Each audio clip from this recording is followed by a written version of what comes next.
Abuse of power by those higher in the pecking order, the huge income gap, and the different starting points in life of the privileged and the less privileged. These are some of the phenomena highlighted following reports of unruly behavior by the children of the country's wealthiest families. Our Kim Hae-sang tells us more. The antiques of Korea's wealthy business families are making headlines again.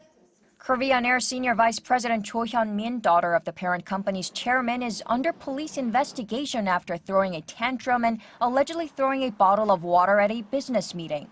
The alleged incident came to light just a few days after her elder sister Cho Hyun-ah, who infamously delayed a flight back in 2014 because her macadamia nuts were served in a bag, not on a dish, made a comeback as the chief of the parent company's hotel business. It's another reported case of the heirs to Korea's family-run conglomerates or chaebols abusing their subordinates and subcontractors. Chaebol management is often called emperor management because decision-making is top-down and leadership is passed down to their children.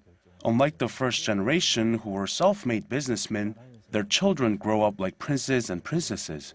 They become executives with no checks or balances to evaluate their qualifications or ethics, which is problematic. According to a 2015 survey by CEO Score, the third and fourth generations of the top 30 Korean conglomerates had become executives after an average of 3.5 years with the company. Usually less than 1% of employees would rise to an executive position, and only after more than 2 decades of service. Misconduct by chaebol owners is even given its own term, owner risk, as it leads to a fall in stock prices, profits, and hurts the company's image. Public outrage and calls for change are growing as technological advances like smartphone recordings and social media can record and quickly spread news of their wrongdoings. I heard about the scandal. I think it's a problem with the parents' education. They lack basic character, not to mention a sense of noblesse oblige.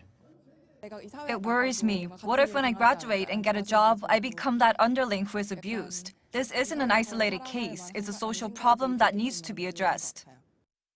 Already tens of thousands of Koreans have taken to the Blue House online petition page calling for a thorough investigation and punishment. More than 80,000 have signed a petition demanding the national airline drop the word Korean from its name as of Wednesday. Ultimately, these scandals, moral issues of chaebol children are a reflection of the concentration of Korea's economic power in their hands. They rule over the country's legal system and even its politics.